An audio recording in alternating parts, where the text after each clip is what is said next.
Baik Bapak Ibu, malam ini saya langsung aja melihat permintaan lembar verifikasi calon atau tabel dasar yang digunakan ya.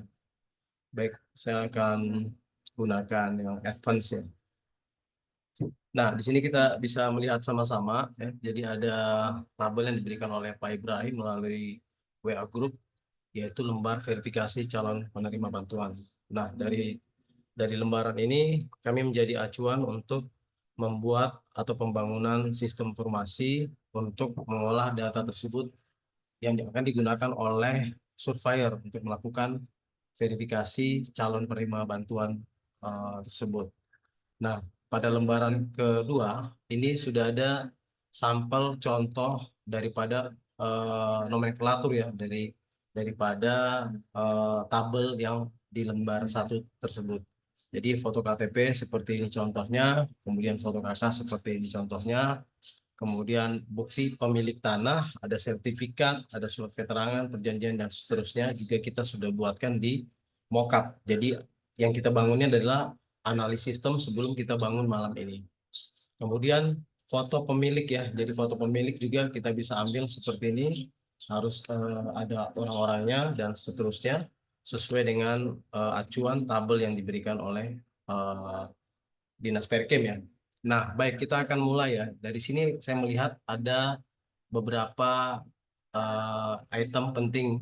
Yang pertama adalah data lokasi, kemudian identitas penghuni rumah, C administrasi, D rumah kondisi.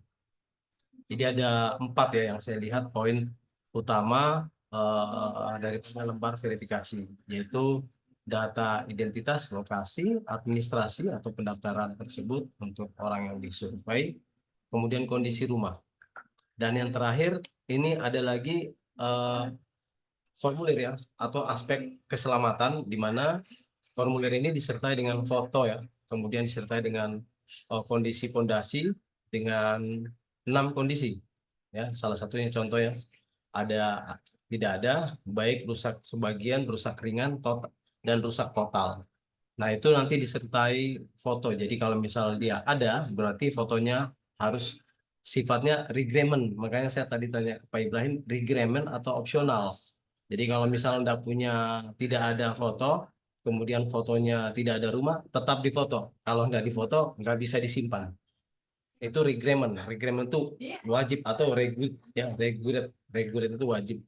Atau mau opsional. Kalau opsional ya sifatnya bisa diabaikan. Nah, kondisi kedua yaitu beberapa saja ya, tidak semua yang harus regret. Seperti itu yang wajib. Oke, ini kita sudah buat ya. Jadi saya akan masuk dulu ke data lokasi seperti apa mockup atau realistis sistem yang akan dibangun, yaitu sebagai dasar karena sistem yang dibangun kita nanti ada beberapa fitur lain. Ini masih front end ya, masih ada back end ya. Kemudian masih ada administrator. Kemungkinan ada lebih dari 10 atau 20 form. Jadi satu form itu bisa menghabiskan semalam sebenarnya untuk tim programmer kita mengerjakan seperti itu. Nah, yang pertama adalah verifikator. Saya membuat satu ID surveyor. Jadi nanti koordinator akan membuatkan masing-masing surveyornya yang hanya bisa membuat, kemudian hanya bisa melihat hasil verifikator. Sementara untuk Dinas Perkim sebagai peran administrator akan melihat semua progres dan rencana kita di sini belum saya buat karena kita tidak mungkin membuat secepat itu ya. Jadi yang kita buat pertama adalah verifikator CRUD atau create, delete, update untuk menginput data seperti itu. Nah, verifikator kita akan masuk ke data A, yaitu data lokasi. Apa aja? Yaitu provinsi. Ini kedepannya bisa ditambah atau kita buat multi selection ya, jadi beberapa provinsi atau nasional karena sesuai tabel. Baik, kita akan cek tabelnya apakah seperti itu. Dan seperti ini ya, satu provinsi, yaitu nama provinsi, kemudian kabupaten, nama kabupaten, kecamatan ada 8, kelurahan desa ada 46 bagi Kota Palu ya. Baik, kita akan cek di sini. Jadi untuk kabupaten itu ada Kota Palu ya, kemudian kecamatan itu ada 8 kecamatan, saya sampel aja 4 ya. Nanti bisa ditambah sendiri karena punya data master. Jadi data master nanti itu ada berada di koordinator dan administrator. Jadi bisa ditambah, dikurang, atau diubah sesuai nama kecamatannya. Jadi sistem kita buat dinamis seperti itu. Kemudian untuk kelurahan itu ada 46 ya. 46 ini salah satu sampel saya masukkan di Ulu Jadi ya, Kecamatan Ulu Jadi. Nanti akan terlihat seperti ini nama kelurahannya. Kemudian RT RW ini tidak ada dalam tabel ya. Kemarin sempat diskusi sama Ibrahim, kenapa saya tambahkan ini akan menjadi nomor urut pada algoritma. Jadi kita akan bikin algoritma. Jadi kedepannya biar tidak kerja dua kali, Perkim nanti memiliki algoritma QR code. Jadi bisa ditempel QR code kapan mau survei akan ketahuan yang punya stiker ataupun tidak punya stiker boleh dicek nanti di ID masing-masing seperti itu. Nah, kemudian nama lengkap diisi ya oleh surveyor pada identitas penghuni rumah. Kita cek dulu tabelnya, apakah ada? Baik, ternyata ada bagian B ya, identitas penghuni rumah. Ada 7 item nomor urut atau increment, itu artinya otomatis akan generate dari provinsi, kecamatan, kelurahan sampai nomor urut yang disurvei dan nomor RT RW-nya. Jadi akan ketahuan titiknya ketika dibikin peta. Akan kelihatan di mana sebaran Kecamatan Ulu Jadi itu di mana saja yang sudah disurvei atau belum. Jadi kelihatan titiknya nanti seperti itu. Nah, untuk atributnya akan ngikut ya. Kalau diklik titik muncullah atribut dasar yang akan menunjukkan bahwa surveyor telah melakukan surveinya ke lokasi.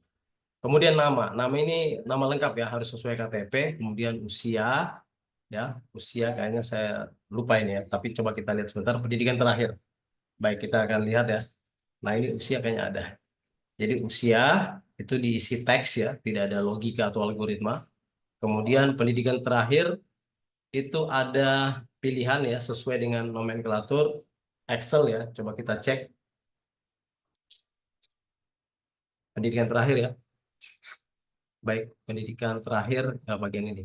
Tidak punya ijazah, sederajat SMP, sederajat SMP, SMA, SD, D1, 2, 3, D4, dan S1. Seperti jenis kelamin, laki-laki, perempuan. Kita akan cek di mockup. Jadi yang disebut mockup itu seperti ini ya. Jadi ini kelihatan.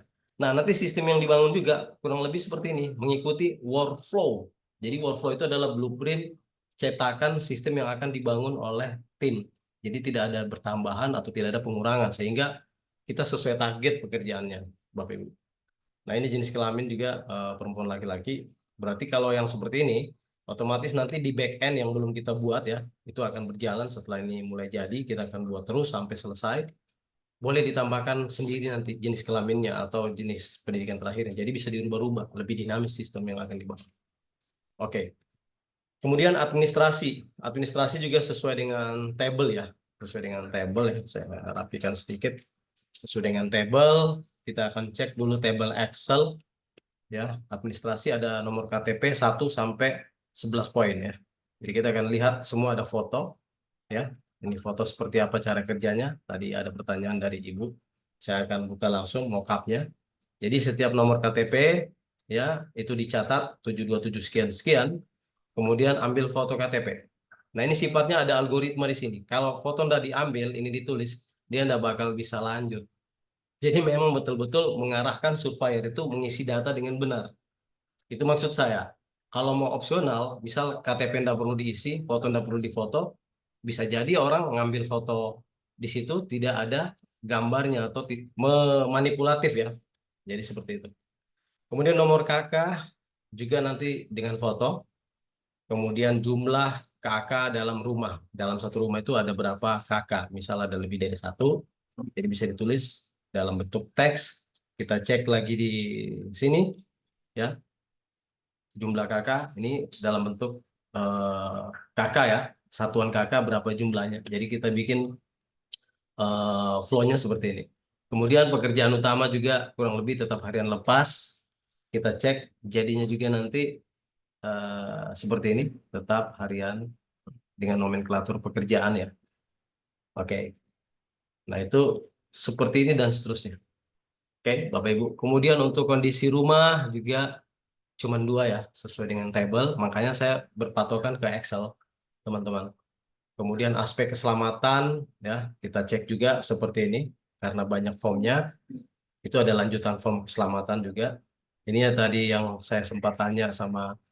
Jadi ada slop ya, ada ring, kemudian ada apa tadi ya? Ada 4 ya, 5 totalnya. Kemudian ruang atap pada lanjutannya. Struktur atap maksudnya. Nah, untuk foto-foto juga sudah dilengkapi. Jadi foto nanti kita buat bisa lebih dari satu, teman-teman. Bisa lebih dari satu. Jadi setiap item itu punya lebih dari satu. Seperti itu. Kemudian untuk formulir aspek komponen bangunan. Nih, saya bikin satu item ya. Jadi kalau kita klik nanti ada pilihan genteng, asbes, seng, jerami, ijuk dan seterusnya. Itu nanti pilih, ketika dipilih nanti berikutnya juga seperti itu. Apakah kondisinya yang dipilih itu rusak ringan, bagus, baik maksud saya, atau nilai apa. Kemudian material dinding terluas atau bagian luar ya, seperti itu. Dan seterusnya, kondisi lantai ya, juga sesuai dengan, semua pokoknya sesuai tabel yang ada di sini kita ikuti. Dan kalau ada foto-foto, sekali lagi bentuknya seperti ini. Jadi kayak jendela cahaya, aspek kesehatan ya. Kita cek, oh ini ada misal centang aja ada, kemudian berapa ukurannya, kemudian ambil fotonya dan seterusnya Bapak Ibu. Yang terakhir adalah aspek kecakupan ruang, ini akan saya sambung ya. Ketersediaan PSU, dokumentasi, kesimpulan. Nah, kalau saya lihat tabel, ini sudah finish kita kerja sampai di sini ya. Ini. Nah, tabel ini saya nggak tahu ini mau diisi gambar sekali lagi atau catatan atau penilaian atau apalah, saya nggak tahu karena di tabel ya kayak gini. Makanya saya bertanya tadi apakah mau dibuat filu, ada nilai di sini atau tidak, kemudian bersedia ya atau tidak, dan rekomendasi nanti kita kalau misal mau kita buat lebih mudah tanda tangan digital ya, silakan tanda tangan saja ya, nanti otomatis, tapi yang verifikator tanda tangan misal dari dinas atau apa nanti disampaikan aja. Ini kita buat dulu. Nanti yang ini kita nyusul, Bapak Ibu. Baik, itu saja dari saya. Ketika sudah ada kesimpulan tentang salah satu ya, ini artinya yang mana layak atau tidak nanti diselesai seperti itu. Dan untuk back end nanti kita akan bikin dashboard, kita bikin grafik setiap surveyor yang ditargetkan misal 1.000 dalam satu kelurahan, nanti akan ada grafik itu, misal nama Zainal Arifin, nama Ibrahim misal di kelurahan A, kelurahan B. Ibrahim targetnya 1.000, yang baru diselesaikan baru 20 orang. Itu akan kelihatan dalam bentuk presentasi. Kemudian dashboard utama nanti ada peta Kota Palu, peta kecamatan Ulu Jadi, dan berapa titik nanti jadi titik sendiri tuh. Jadi akan kelihatan jumlah yang disurvei atau tidak, dan itu akan terlihat dengan baik. Dan untuk sementara itu, Bapak Ibu, karena kita mengejar waktu, kalau sudah selesai ini, saya dan tim akan lanjut bikin back end. Jadi back end itu ada dashboard, ada monitoring, ada kontrol, itu macam-macam ya. Sampai nanti kita masuk ke paket 2 WebGIS terintegrasi juga datanya, seperti itu. Baik, sampai di sini mungkin ini bisa di, dicerna. Kalau misal teman-teman masih bingung, malam ini saya stop dulu pengerjaan ini, kita rapat besok, kemudian hasil rapat langsung dikerjakan jam itu juga sampai selesai. Kalau misal cepat selesai Sabtu, saya langsung latih surveyor hari Sabtu, dan hari Senin bisa turun, seperti itu. Baik, terima kasih. Assalamualaikum warahmatullahi wabarakatuh.